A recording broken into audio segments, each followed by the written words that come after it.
माँ, ये देखिए उनके पद चिन्ह।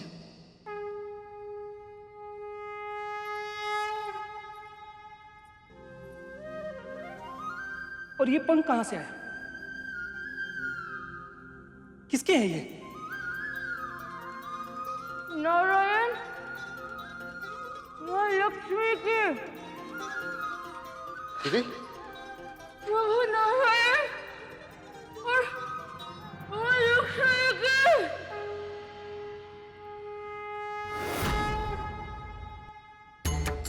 ये आप क्या कह रही है दीदी? और आपकी ये दशा कैसे हुई? अब हमारा भी कल्याण कर दीजिए माँ। अपराध क्षमा कीजिए, कृपा कीजिए भगवती।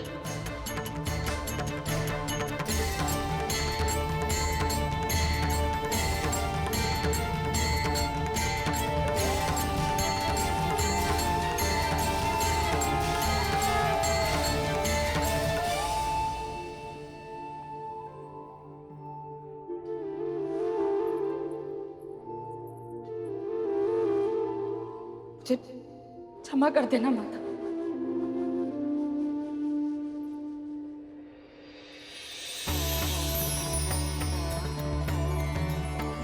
ये बच्चे प्रभु नारायण और माता लक्ष्मी के,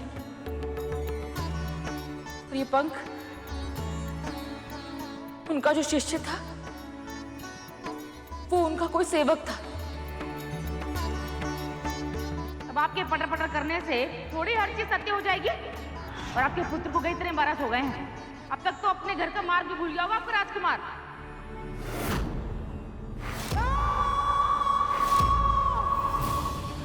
सत्य तो ये है कि जब भी हम कुछ दुर्वचन कहते थे तो हमें उन स्त्री में दिव्यता दिखती थी।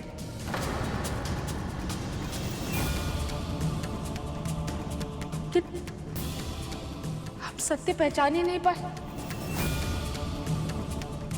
इसका अर्थ ये है कि स्वयं भगवान हमारे कल्याण के लिए आए थे यहाँ। प्रभु विष्णु और माता लक्ष्मी मेरे समक्ष।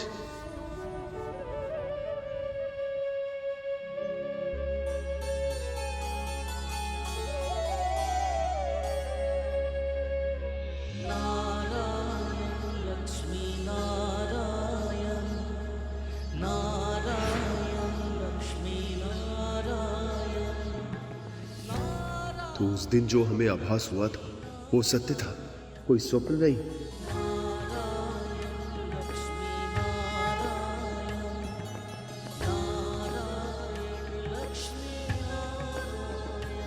भगवान, हमें तो बहुत आरंभ में ही उन्होंने अपने वास्तविक स्वरूप का आभास दे दिया था और हम ठहरे निर्बुद्धि, उन्हें पहचान ही नहीं पाए।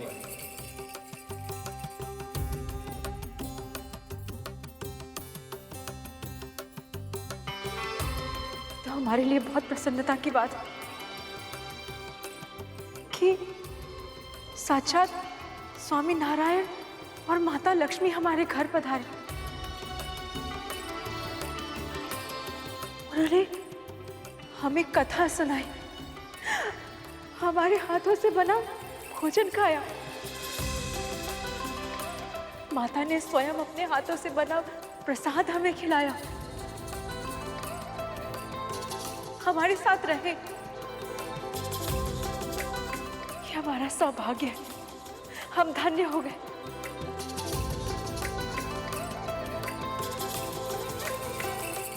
हम धन्य हो गए।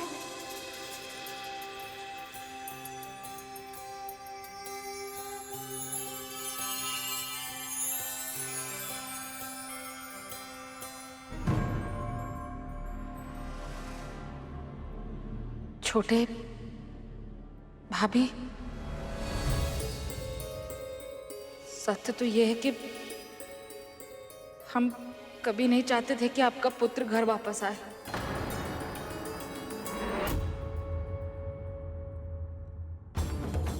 संपत्ति के लोभ में अंधे हो गए थे, पर अब हमें हमारी भूल का आभास है।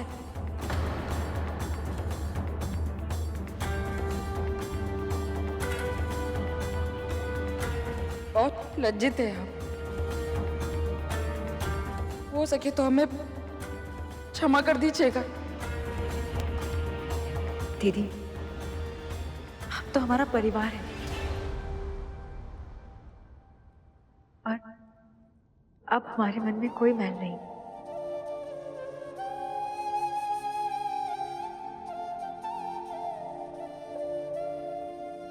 जब स्वयं स्वामी नारायण और माता लक्ष्मी ने आपको क्षमा कर दिया,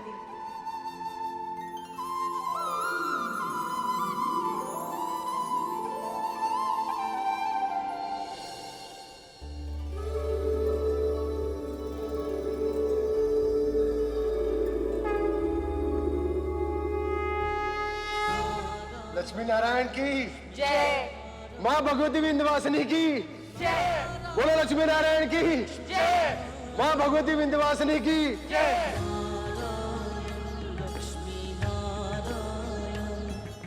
प्रभु, माँ प्रणाम।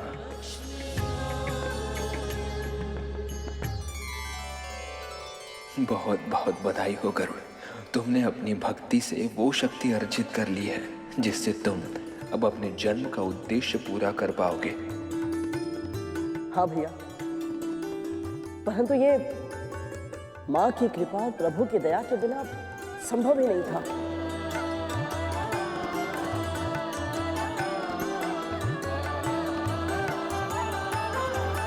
माँ आदिशक्ति के प्रताप से शास्त्री परिवार के साथ साथ अब मेरा भी कल्याण हो जाएगा। अब अपनी माँ को सबसे बड़ी प्रसन्नता दे पाऊंगा। मैं अपना सबसे बड़ा स्वप्न अब पूरा कर पाऊंगा। कितना अद्भुत होगा वो क्षण जब प्रभु मुझे अपना वाहन बनने का सौभाग्य प्रदान करेंगे।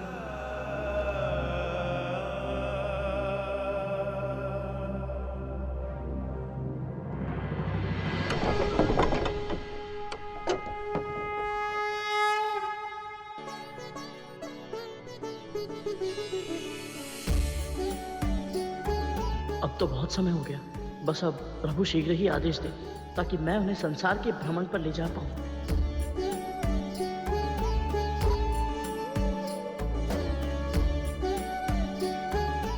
मैं तुम्हारी आतुरता समझ सकती हूँ गरुड़। मैं भी उत्सुक हूँ तुम्हें प्रभु का वाहन बनते देखने के लिए।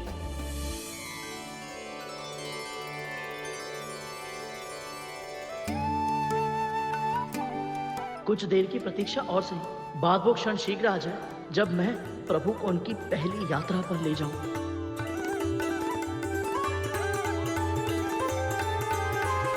प्रभु उठ गए?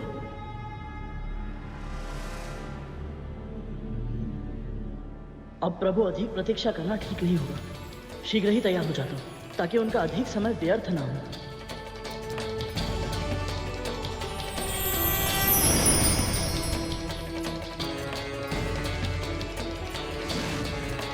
प्रणाम प्रभु।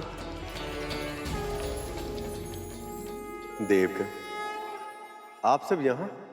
आपके दर्शनों की कामना थी प्रभु, और कुछ संसार के विषयों पर आपसे चर्चा करनी थी। बताइए।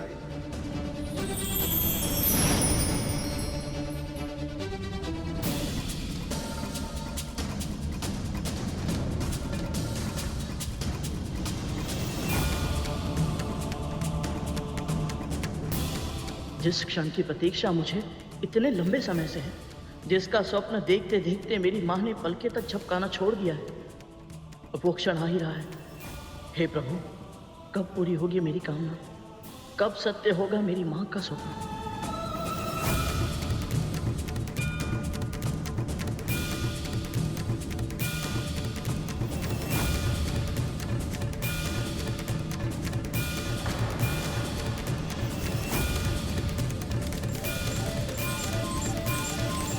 पुत्र,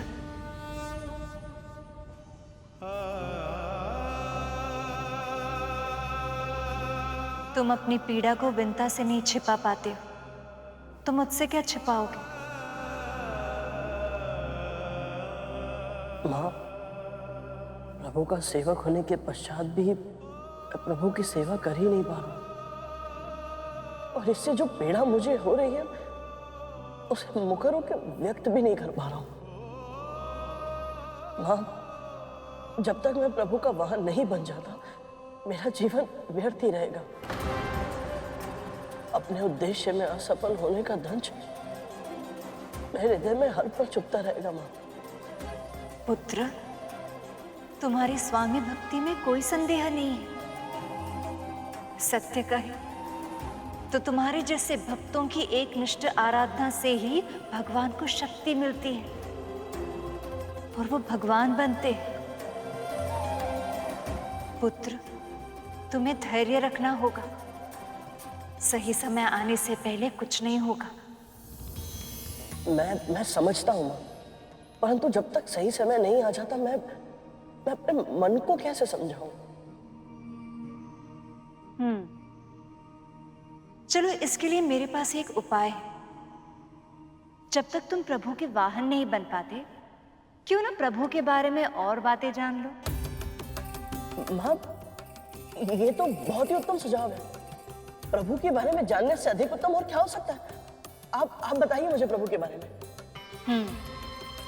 तो क्या तुम्हें ये पता है, नारायण संसार के पालनहार होने के साथ साथ क्रमिक विकास के कर्ता भी है।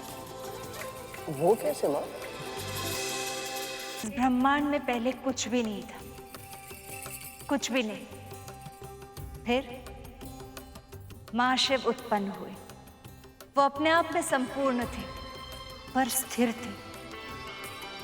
उनकी ऊर्जा से बनी आदि शक्ति, फिर इन दोनों के योग से नारायण की उत्पत्ति हुई और फिर नारायण की नाभि से उत्पन्न हुए ब्रह्मदेव। उस समय संसार में केवल जल था। फिर नारायण ने असुर मधुकैटभ का वध करके उनके महावृद्धाकार तन के अवशेषों से पृथ्वी का निर्माण किया। जैसे कि तुम्हें कद्रू ने बताया था, विकास यात्रा के क्रम में सबसे पहले जीवन की उत्पत्ति जल से हुई थी। प्रलय काल के समय तुम्हारे प्रभु ने मत्स्य अवतार लेकर महाराज सत्यव्रत से नौका का निर्माण करवाया था और सभी प्रजातियों के जीव जंतु, कीटों, पक्षियों आदि को उस पर स्थान देने का आदेश दिया था और फिर स्वयं मत्स्य रूप में उस नौके की रज्जू खींचकर उन सब की रक्षा की थी। उसके बाद देवों और असुरों में संग्राम छिड़ गया। दिव्य शक्तियों में भीषण युद्ध होने लगा। इस काल में समुद्र मंथन को संभव बनाने के लिए उन्होंने दूसरा अवतार अर्थात कूर्म अवतार लेते हुए तुमने स्वयं देखा। जल पर विचरण करने वाली मछली के बाद आया था जल और थल दोनों पर धीमी गति से विचरण करने वाला कछुआ। मां, जीवन की विकास यात्रा के इस क्रम में इन दोनों के बाद प्रभु का अगला अवतार कौन सा हुआ था? अवतारों का प्रकट होना इतना सहज नहीं होता पुत्र। किसी भी अवतार के उत्पन्न होने से पहले उसकी आवश्यकता का जन्म होता है। उचित कारण और योग्य परिस्थिति उत्पन्न हुए बिना कोई भी अवतार संभव नहीं हो सकता। इसलिए प्रभु विष्णु के अगले अवतार के लिए आवश्यक परिस्थिति निर्माण करने के लिए सनकादिक ऋषि वैकुंठ आए।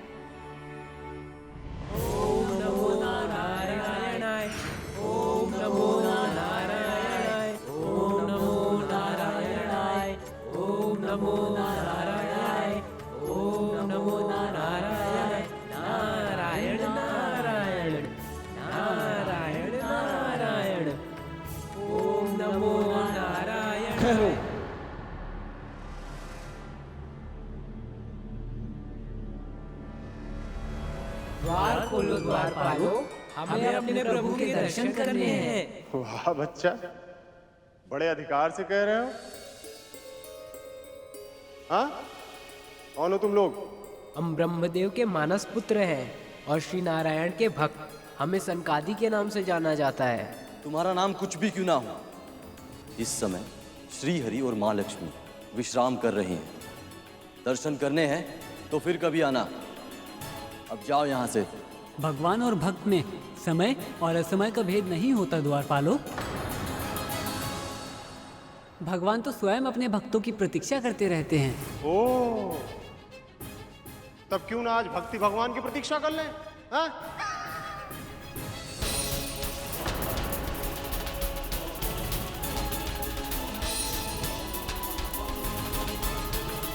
बस अब बहुत हो गया। हमें श्री हरि के दर्शन इसी समय करने हैं। बाल हट मत करो, तुम बालक ब्रह्मचारी।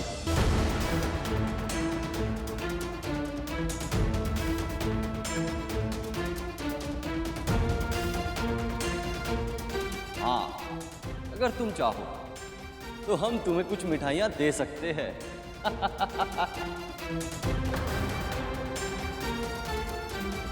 तुम हमारे साथ छोटे बालक की तरह व्यवहार करना बंद करो।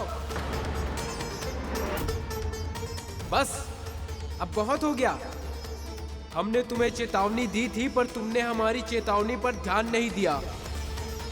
हमारे निवेदन का आदर करने के स्थान पर तुमने हमें श्री हरि के दर्शन तक करने नहीं दिए। भगवान और भक्त के बीच अवरोध करने का दुस्साहस किया है तुम दोनों ने। अब इस पाप की सजा अवश्य भुगतोगे तुम। और अब यही पीड़ा तुम्हें भी सहनी होगी। तुम दोनों को अहंकार ने जकड़ कर रख दिया है। तुम दोनों वैकुंठ में वास करने के योग्य नहीं हो। अब तुम दोनों को मृत्यु लोक जाना होगा।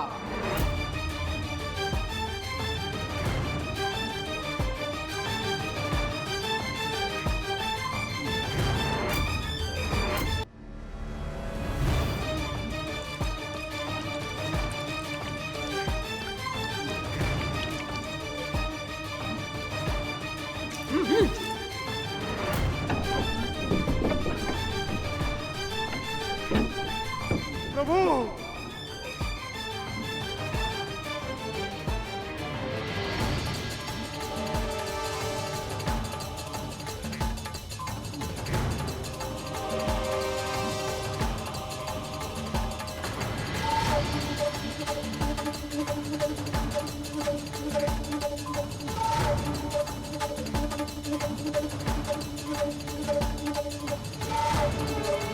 प्रणाम ऋषिवा।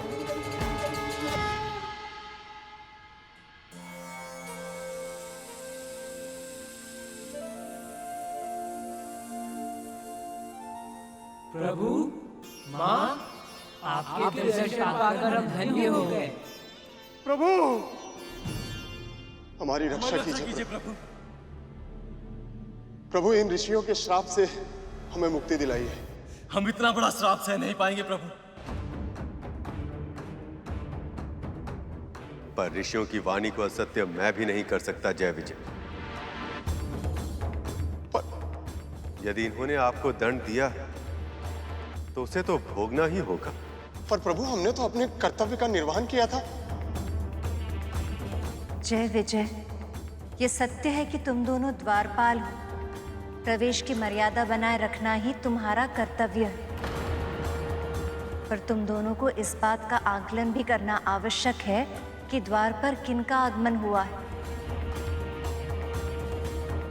अपने भक्तों से मिलने के लिए स्वयं भगवान भी दौड़े चले जाते हैं और आप दोनों ने उनके भक्तों को ही द्वार पर रोक दिया। तपस्वियों का अनादर करना एक अपराध है जय विजय, और अपराध किया है तो इसका दंड तो तुम्हें मिलेगा ही। आप सत्य कह रही है माँ। अपराध तो हमने किया, हमें क्षमा कर दीजिए माँ, हमें क्षमा कर दीजिए। हम इतना बड़ा दुख कैसे सहन कर पाएंगे प्रभु? आप तो दीन दयाल है प्रभु, दुखियों का कष्ट हरने वाले हैं प्रभु। हमारे उद्धार का कोई तो उपाय बताइए।